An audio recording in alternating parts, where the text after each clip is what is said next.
Hey guys, MZZ111 here today, bringing you some first impressions, or rather the first 10 minutes of a game called Lifeless Planet, which has recently come into early access on Steam. Now, I have not played this game before, so I'm going to be doing this completely blind. I have looked into the game, obviously, I've seen a couple of reviews of it, and I've checked out what the concept of the game is, but as for the actual specifics, I have not seen any videos, I've just seen screenshots, and that's about it.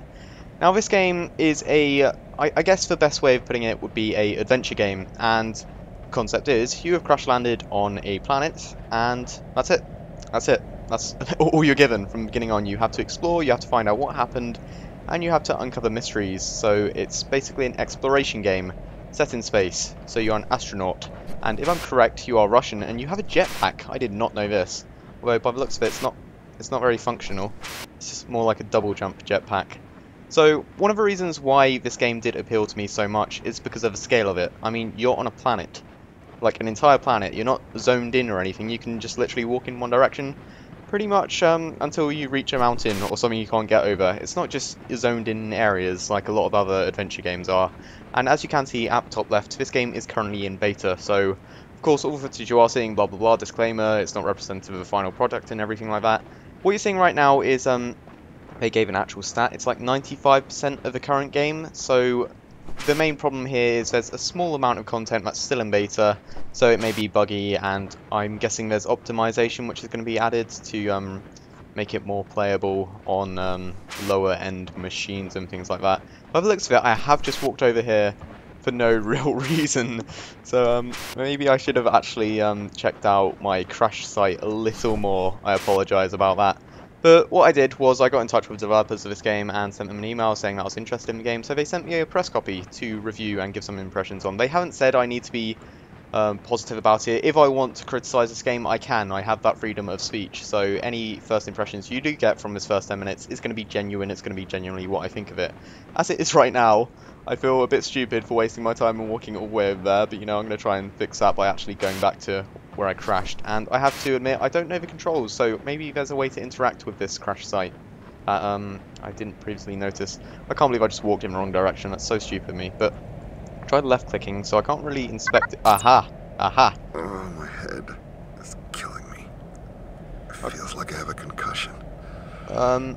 It's weird, because that dialogue isn't matching up with speech. Okay, maybe you stopped. Yeah, okay.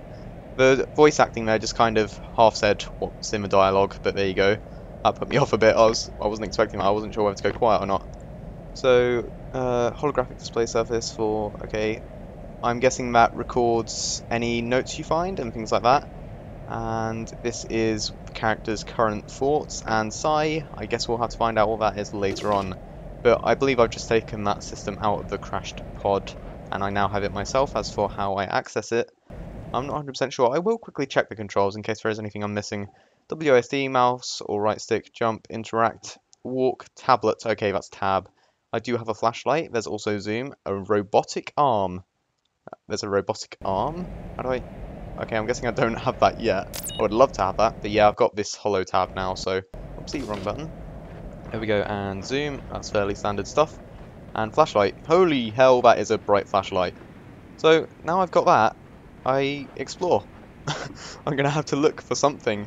I really don't know which direction to go in, but as I said, that's one of the reasons I was drawn to this game, the scale of it, and the atmosphere of it. As you can see, there's no ambient music, it's just the sound of wind and stuff, and gust, and things like that. So, ooh, hello, new objective, you're low.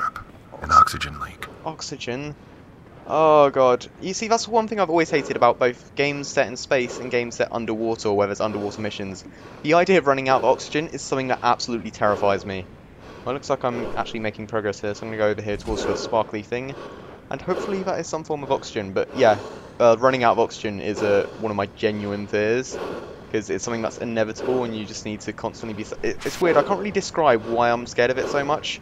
It probably does link in with my fear of the ocean. In fact, it's so open, and that's the same as my fear of space. It's so open. The scale does actually act as a genuine fear to me. So what's this? Oxygen tank filled, estimated 8 hours remaining. Okay, so that's a supply vehicle. And why is that on this planet? I'm not 100% sure what planet I am on, which is highlighting my naivety right there. Okay, so these supply vehicles may not be needed. Well, thank God it was there, I'll say that much. And I guess I'll keep going in this direction. This looks like a generally good direction to go in. By the looks of it, there's no way to actually check my... Ooh, scary music. Oh, not scary music. Sudden music. That wasn't there before, which scared me.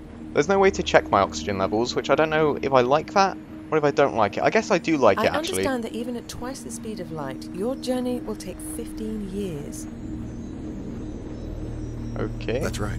We'll be traveling so fast, our spacecraft will arrive at the planet before the transmission of this interview does. But it's still such a long trip. We'll be put into a sort of coma. Our heart rate will be slowed dramatically to minimize aging during the flight. How do you prepare for this one-way mission, knowing you will never return to Earth? Well, I have a volunteer crew of very skilled and focused individuals. We all have a deep desire to explore, to go somewhere new. And frankly, we also have few attachments here on Earth.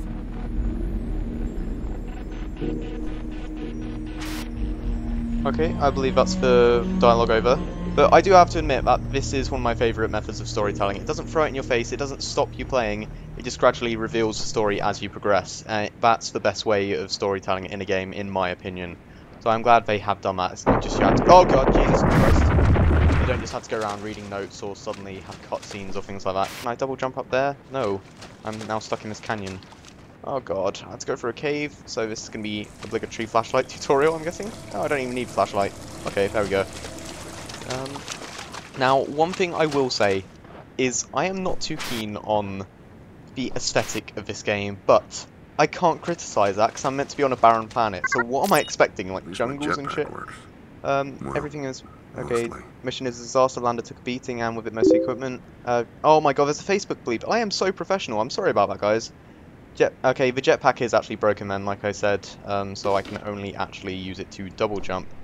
And I'm wondering if that does get upgraded at all, because the double jump right now, it's not too useful. But then again, I guess if it was a full-on jetpack, that would kind of take away the difficulty of the platforming elements of the game. But the platforming elements, as you can see, they're not too difficult, so it's not going to be frustrating or anything, but it's still nice that it's there, so it's not just a walking simulator. No signs of life. No signs of life. Hopefully that doesn't change. To be honest, I don't really want to see anything else on this planet, I'm not going to lie. So, I don't want people discriminating for my lack of reading through every word of those dialogue boxes, but as I said, this is strictly the first 10 minutes that I am going to show to get my first impressions out of the way. So, in order to save time and actually explore more, I don't want to have to be reading about 50% of the time. So here's another slightly more difficult platforming part I see. It seems to be two routes. I can either go that way or over here. Well, in fact, does this way just get round to here? Yes, it does. Okay, so why is there a little... Oh god! Okay, I can push objects. Where do I want to get this to?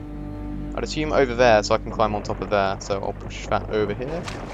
And for some reason I wanted to check the gravity there. I didn't realise if I was in a low grav environment or We not. need to get up there somehow. Yep, there we go. Way ahead of you, Mr. Astronaut, dude. Is it astronaut or cosmonaut? Where's the difference between an astronaut and a cosmonaut? I genuinely do not know.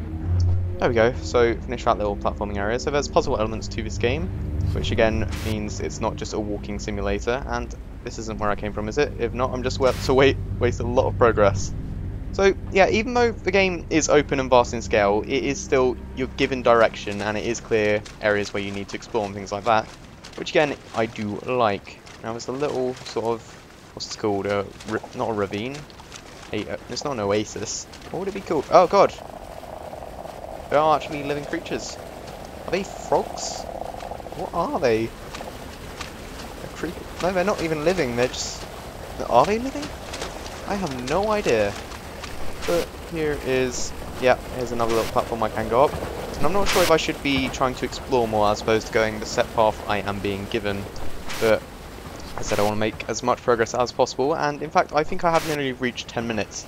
So now that I have set up the basic premise of this game and the concept, do let me know if it is something you would like to see more of, because this is the kind of game, believe it or not, I do genuinely enjoy.